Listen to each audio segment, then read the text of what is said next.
Welcome to this Cambridge Marketing College webinar. This is AI and the creative process. I am Neil Wilkins.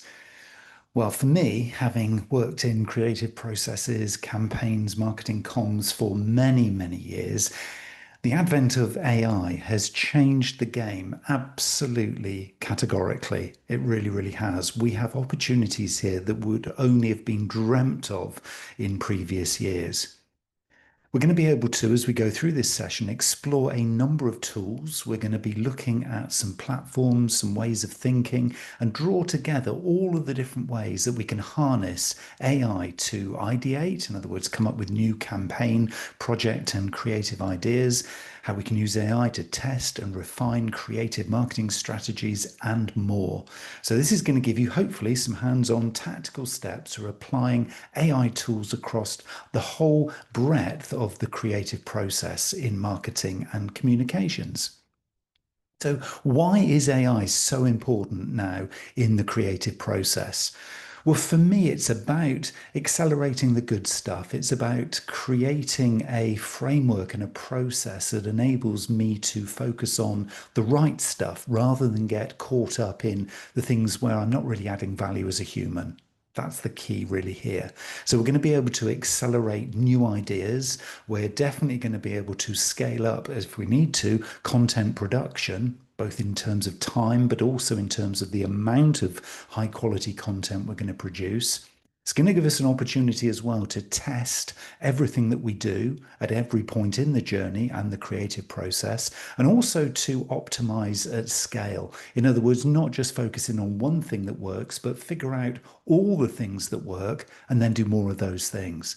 And of course, importantly, and you're probably already aware of this because you may well already be seeing this, it's going to free up time for higher value creative strategy.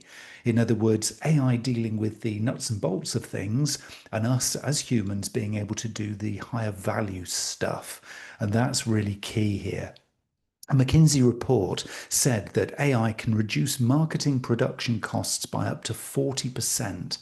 And that's just one of a number of reasons why using AI in the creative process is now vital to the best ROI that you can see from your marketing endeavors.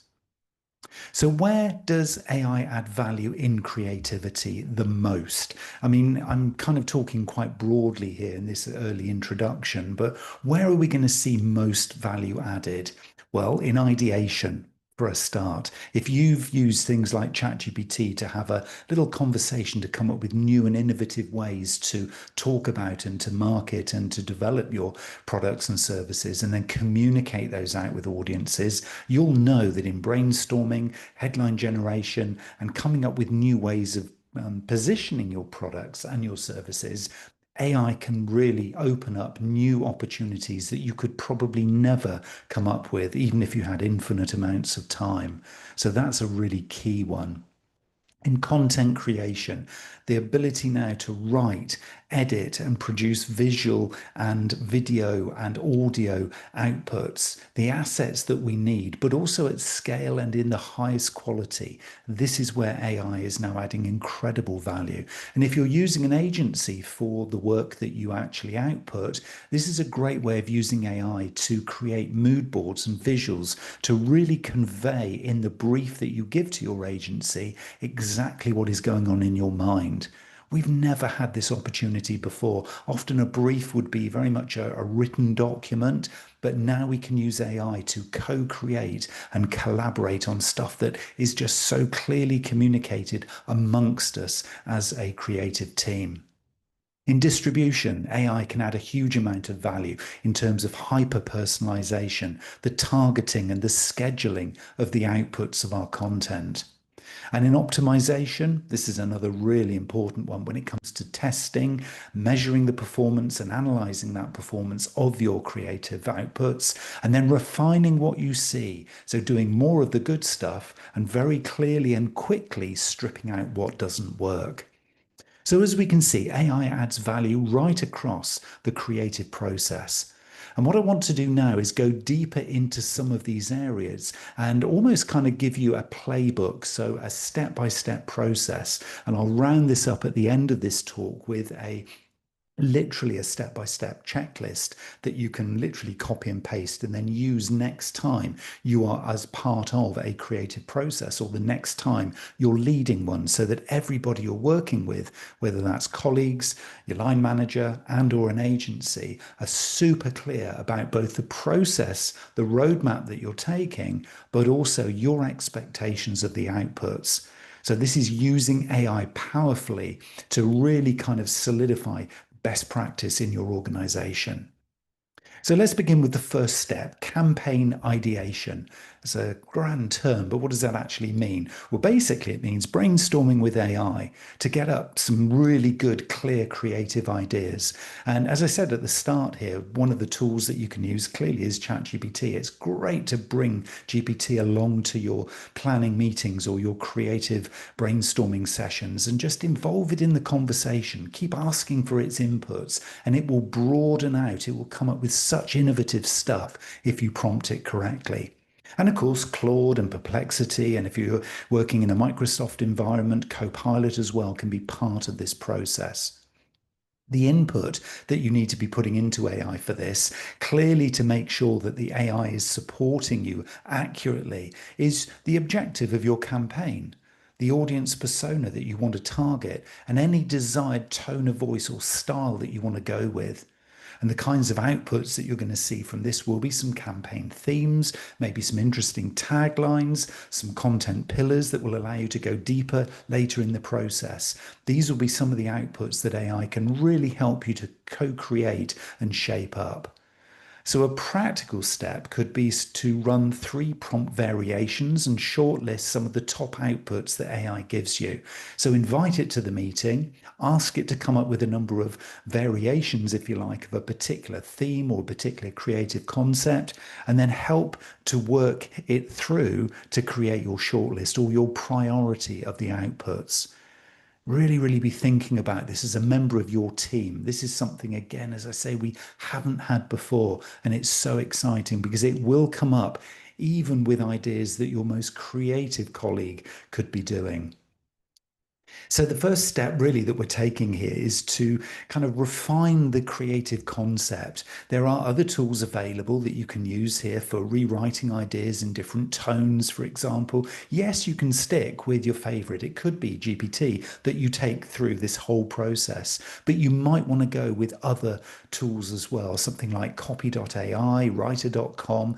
And if you have different tones and styles of voice that you want to actually be experimenting with in this campaign ideation stage, you can go for a more formal tone, something playful, something persuasive, whatever it is that you need for your campaign.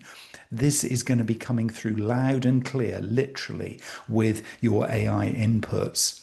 And you can apply a basic kind of style and tone adaptation using these tools to anything that you've previously produced. It might well be that you're bringing along an existing campaign and you're looking to reimagine it. And of course, that is where AI can step in as well and start to kind of reimagine the way that you position your messages, the way that you convey the value that your product or service brings to the audience. Can get really interesting when you start to broaden out the thinking beyond the restrictions that you mere humans have within your team.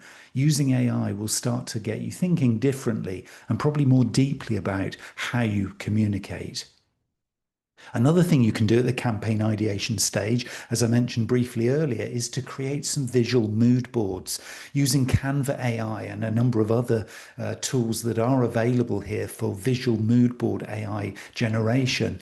You can actually take campaign themes and ideas to create mood board images. Again, if you're looking to brief others, bring maybe a web designer into the process, or your creative agency. Maybe you have an agency that works with you on your social media publishing. They will need to know the kind of the visual structure of your creative ideas. So you can use these visual mood boards, maybe export them into presentations to align other people who you need your support from to be able to actually deliver your campaigns. So you can use AI to actually create these mood boards to get out of your head what is going on at this campaign ideation stage. And of course, if you're looking to really stretch the boundaries and be very, very innovative with what you're doing here, then this is a great opportunity to keep everybody on side and aligned with the direction. So that's step one. Step two, then, very, very quickly after that, is going to be how can we use AI to help create content? Well, obviously, drafting long form copy is one of the things that a lot of us have been using AI now for quite a while. So tools like Jasper, Phrase, Surfer SEO, and of course ChatGPT and Copilot and all of those big, more generalist AI tools will help us to step by step create some incredible content. I mean, really working from step one and that content ideation and creative ideation stage into something that delivers an output that is really meaningful, really persuasive, really different to possibly what we've created before. Step by step, we need to obviously define target keywords and topics. If we're working around a particular theme or maybe some thought leadership topics, this is the time to input that information into the AI. Help it to generate an outline output and a draft before you start to get it to do the long form copy. And then you can extend and expand from draft copy into long form and refine that long form copy with some editors. Hemingway editor would be my go-to for this so that you can just double check that grammatically everything is correct, that everything is on brand, and everything is written appropriately, both digitally and for print. And for readability, something like Grammarly is also a really, really good one. And this one is very aligned as a tool to make sure that from a search engine perspective, and of course from a now agent perspective, because agents are searching as well as humans now for your content, that is actually aligned. So play with Grammarly and have a look at that if long form copy is part of the mix that you're doing right now. And once you've got your long form content co-created by AI, and of course, you're going to be the ultimate publisher. So you're the ultimate editor. So you need to be reading it through. Don't just publish what it gives. Make sure you're happy with that content. You can then take it into another AI tools, another of the AI tools at this content creation stage for content optimization. As I say, for search engine optimization as well as for AI optimization. Absolutely clear here. This is going to be a really important step. So importing the draft into your chosen AI tool, it could be ClearScope or Neuron Writer. I'm giving you a lot of additional ones here that are currently performing very well for marketers in a range of different sectors. Having imported the draft of your long form content, these tools can provide semantic keyword suggestions. By semantic, it's the natural language that people are now searching with. We don't search now on those traditional long tail keyword phrases. It's much more conversational now, natural language. And of course, as we know, AI assistants, AI agents, and when you search in things like ChatGPT, that is going to be a very natural language search. So that's what we need to be writing for, aligning our long form content with the AI searches that are now increasingly coming through. And then optimizing the structure for both search and AI assistants alike. The Neuron Writer and ClearScope help you to do that. They're tools that will be very aligned for both those audiences, the human audience and the AI audience as well. And then you can export the final ready to publish copy, knowing that it's grammatically correct, it's written for search, and actually it's answering those challenges that you have to get your messages across. And alongside that, what we're going to be looking to do, of course, is blend the written content in our creative process with visual content. Now, there are countless tools that you can be using. A number of kind of really popular ones at the moment for marketers to create social graphics, to create product visuals, maybe even explainer videos, but certainly visual imagery, if you like, are things like Runway ML, Pika Labs, Adobe Firefly, There are many, many more. You might have your own particular favorite right now. It almost doesn't really matter which ones you choose or which one you prefer, because they are all performing at a very, very similar kind of rate. They're all vying for top place in the content creation stakes as AI tools. And you just got to pick one that you enjoy using, the interface, the style of it, and the kind of the dashboards that they give you. So, step by step, I would always recommend that to go alongside your lovely long form content that you've got now is to generate maybe 3 to 5 variations of visual content. You can then test with internal teams and or your agency and select the top creative assets that you want to support the messages that you're giving in written content. Now, for many of us who are using things like Instagram or TikTok, it tends to be visual first, and then you back that up with the written copy. But if you're in a B2B environment, it can very much be around the long form content that is the driver or the core of your creative process. And then the imagery and the videos are kind of the backup or the things that are going to hook people in to reading that long form content. So, depending on where your starting point is, these things have to integrate and they have to blend. It could be also that you want to be putting in some audio and voice content. I've got a couple of favorites here in terms of tools. I would always be recommending Suno.ai for music, and that would be not necessarily creating your next sort of DJ'd album, but certainly instrumental background music that supports the theme and sort of style of the content you're creating. And then maybe if you want some kind of voiceover and you don't want a human doing it, you want some kind of AI input, 11 Labs can be a really good tool to play with there. So you can use AI to create jingles, maybe explainer videos, podcast intros, and the like. All of this stuff is only going to be limited by your creative ideas. So as you're starting to add breadth and depth and context to this long form written content that you've created, audio and voice content has to be in the mix. The AI assistants love it, and so do the humans that are going to be searching for what you're producing. And exporting files to some kind of editing suite for integration. Some of the tools now are enabling you to actually edit within the native tool itself, but sometimes you might want to bring that out into something like Final Cut Studio or something, Movie Maker if you're in Windows, to actually be editing these things together. Your choice in the creative process that you're developing will kind of sort of revisit this whole roadmap step by step at the end of this talk.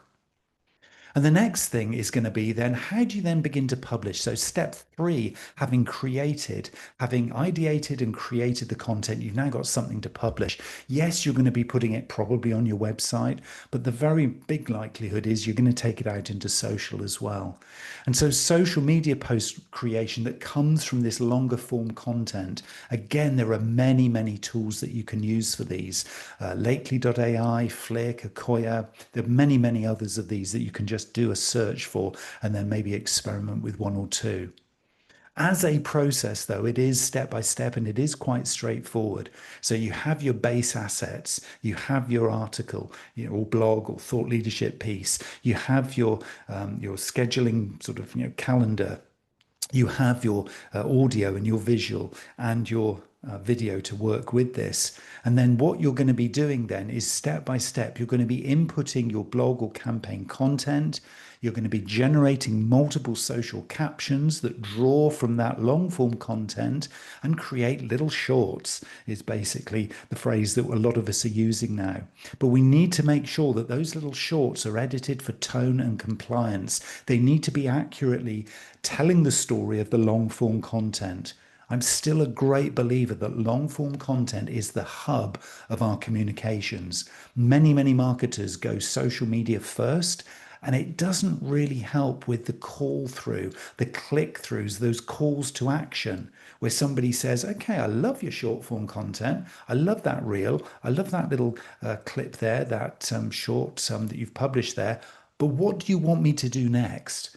This is why I would always say it's long form first, because that is the pull through to then actually engaging properly with your brand and your organization. Unless, of course, you are doing live shopping and unless you're actually serving people within social media live and doing transactions there, the chances are you want to bring them into your hub of content, which is probably going to be long form and it's probably going to be on your website. So just be thinking about that kind of part of the process because that is important.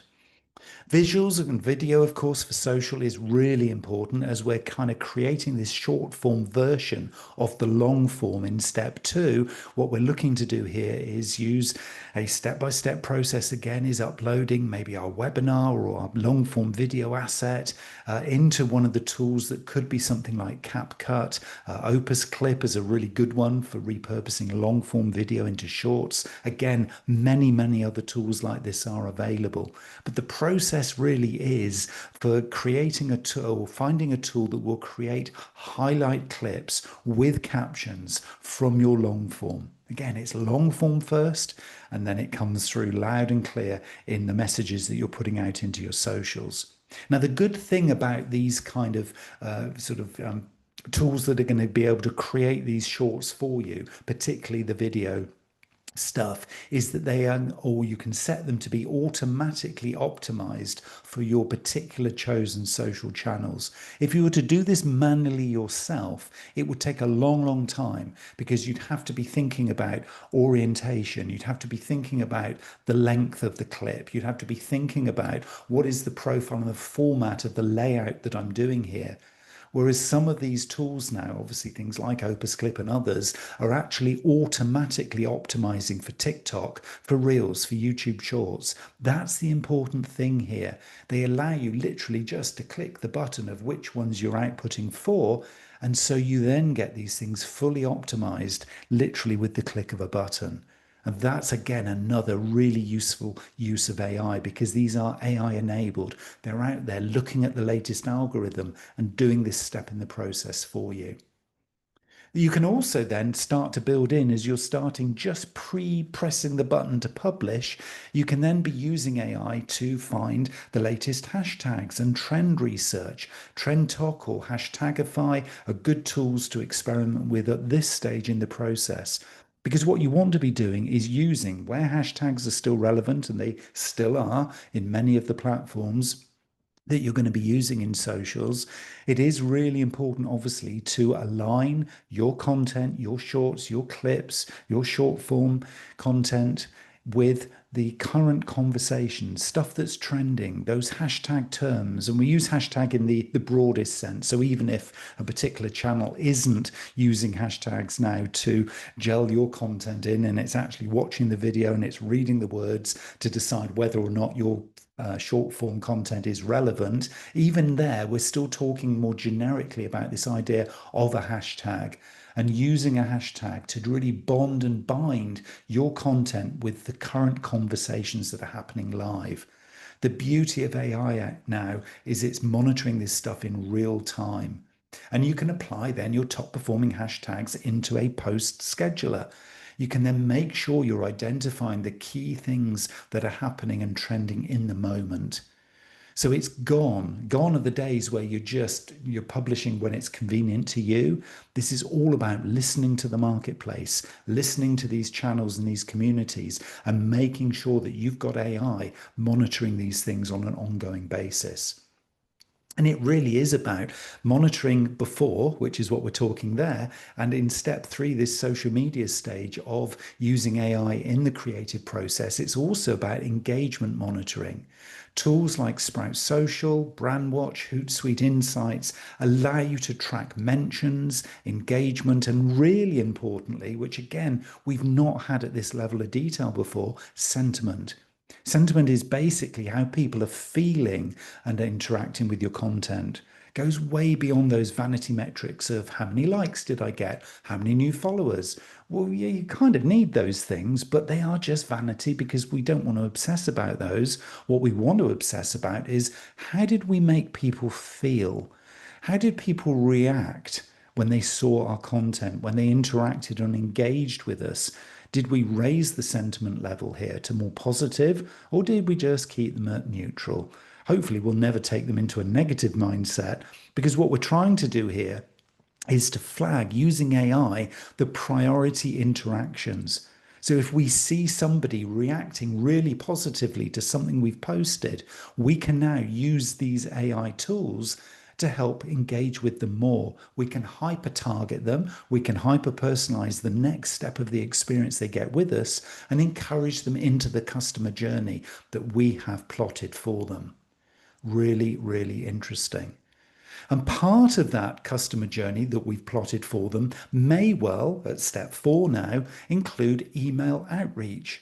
Email is really coming back to the fore in the marketer's armory now. We've spent many, many years now, many years obsessing about social media.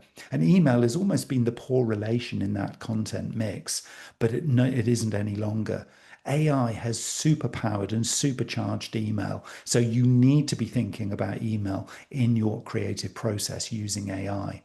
At a very simple level, email subject line optimization is probably one of the first things you'll see when you go into MailChimp or Phrasee or Seventh Sense. A lot of tools, again, are available. Each one of these things here has a separate specialist AI tool that's going to help you. But if you're using something like HubSpot or you're using something like MailChimp, AI is now there to help you. So you'll see it. And again, one of the very simple starting points, if this is early in the game for you, is to use the AI tools that are embedded in there. You'll see them right next to the things that you need to put in as a human. And that email subject line is a great one. And from an email outreach perspective, to make sure that you're encouraging when you send an email to the person in your journey that they actually act on that email. They don't just read it, open it, read it, and then think, oh, that's nice, and then move on with their day. You need to get the call to action clear. And of course, what you can do here with AI is to generate various different subject lines. And they will then be pushed out through your emails to test the one that works best.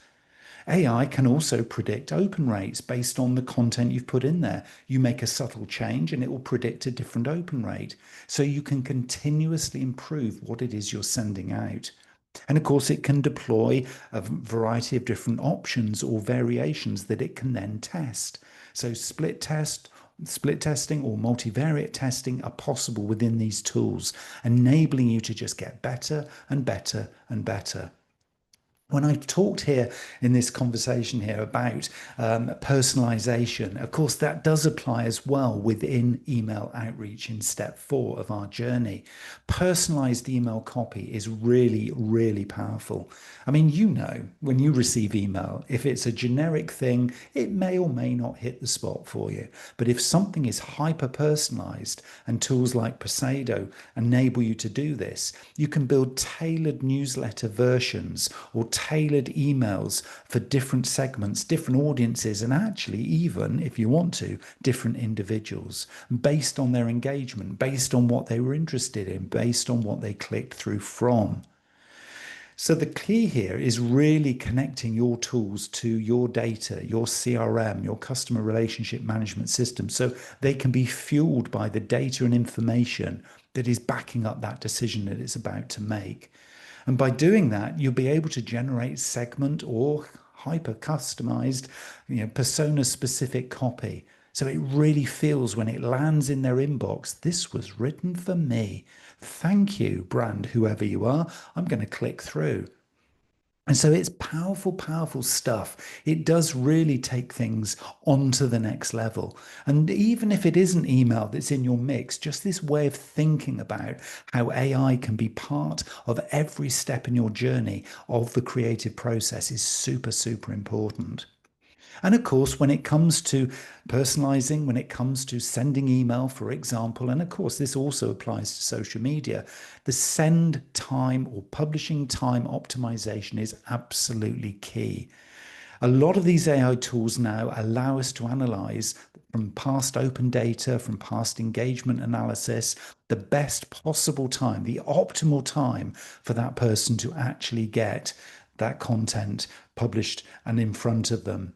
When you send something through a number of these tools now. And if you go into, I don't know, Business Suite within Meta, if you're publishing to Facebook or Instagram, it will say, what are the most active times for my existing audience? And you can choose then whether it's 7 o'clock this evening or 8:32 tomorrow morning. It will already know because it's constantly, through its own embedded AIs, it's constantly looking for what is going to be the best time for your type and your style of content. So this is where AI comes into play. So what I would challenge you to do at each one of these stages is to really be thinking, how can I improve every single thing that I'm doing? Step 5 is about testing and optimizing. And we're talking about optimizing continuous improvement at every single step of your creative process. And in fact, actually, if you stop and just pause and think about this, everything that you've done today so far was an opportunity to improve what you do. We live and breathe by processes. We do. It is just what we do. From the minute we wake up in the morning and brush our teeth, all the way through to by bedtime when we're going to sleep, everything has been lived by a process. We're creatures of habit. And the same is in work, the same is in marketing, the same is in communications, and the same is in these creative processes. By doing A/B testing, split testing, where we change one little thing from what we've done before and we watch and monitor the difference that makes, we can learn about how to improve what we do. So it applies in creative process, but as I'm saying here, it applies through everything. So this is a great habit to be building. There are tools here within the creative process, like Optimizely, for example, and Google has Optimize 360. Many, many others are available that enable you to break down step by step all the different things that you could possibly test, from a headline through to an image choice, through to the time that you send something, through to the frequency with which you publish. Stop making assumptions. There are so many people, so many marketers, so many people who are business professionals, super good at what they do, but they make too many assumptions. The beauty of AI now is that you can start to work with it to challenge those assumptions. When somebody says, oh, well, my audience don't really use social media because they're much older, that's a really outdated old school assumption, which generally is absolutely incorrect. And yet you still hear it.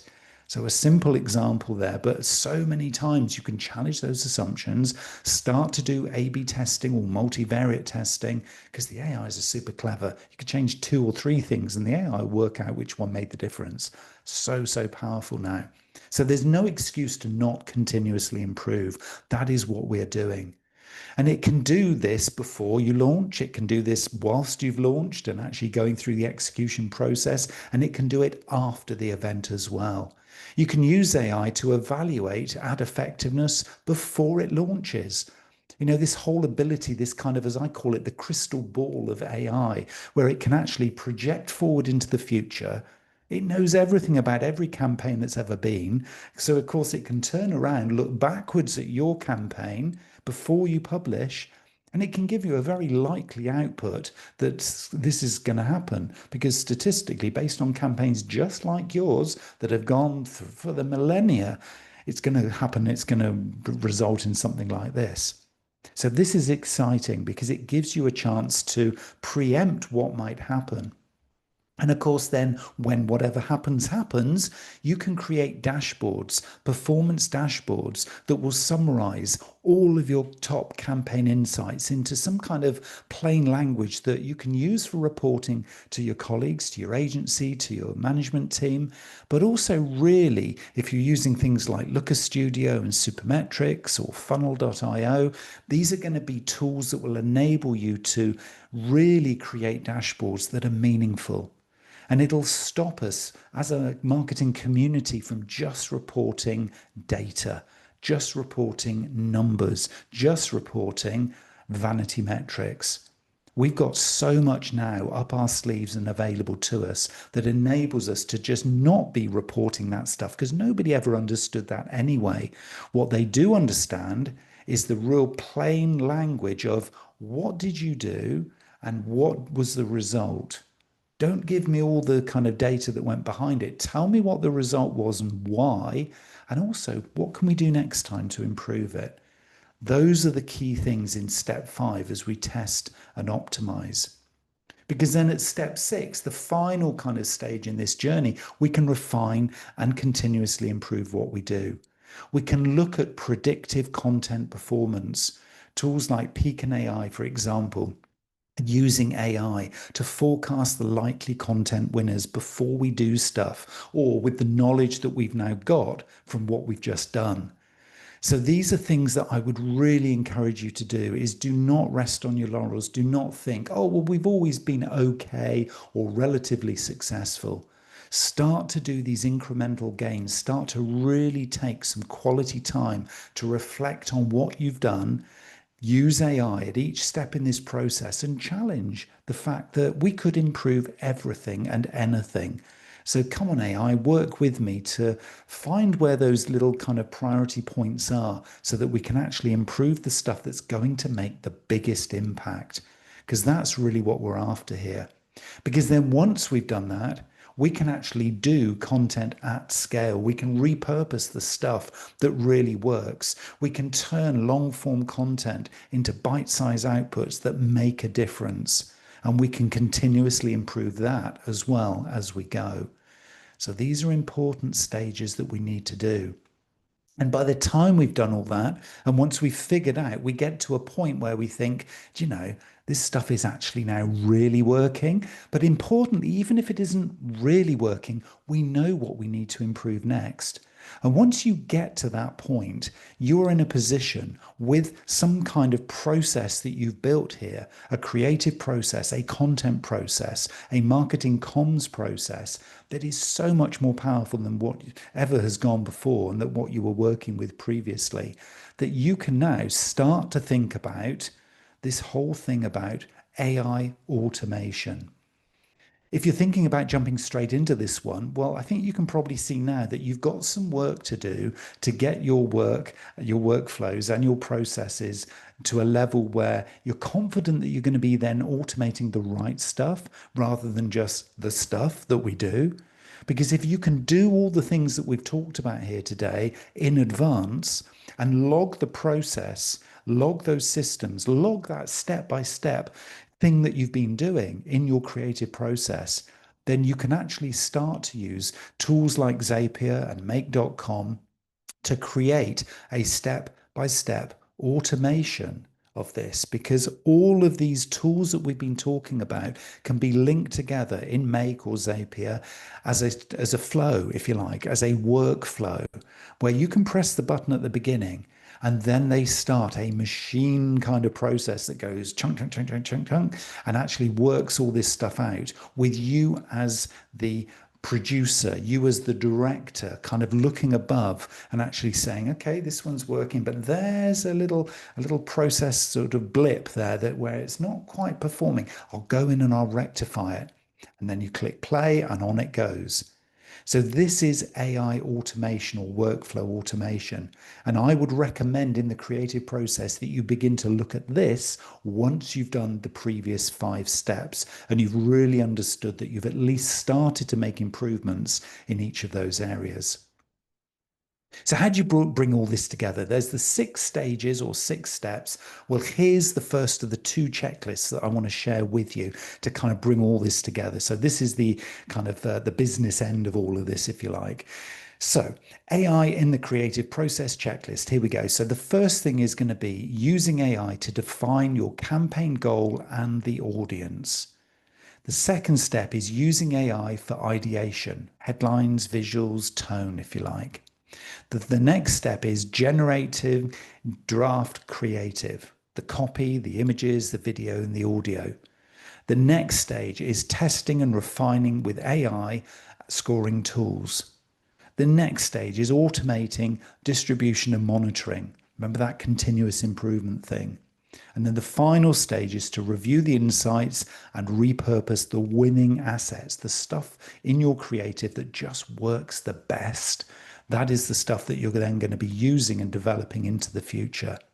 And then, of course, there's your roadmap of steps when you come to wanting to automate it. So in a kind of an AI creative workflow, here's a template for you with the various tools that you can look for. Step one being the thing about defining your overarching objective. Step two is that ideation, tools like GPT, Perplexity to generate headlines, taglines, and campaign themes. Step three is your draft creative. So taking the ideation and all those creative and innovative things and actually creating some copy, some visuals, some audio, and some visual.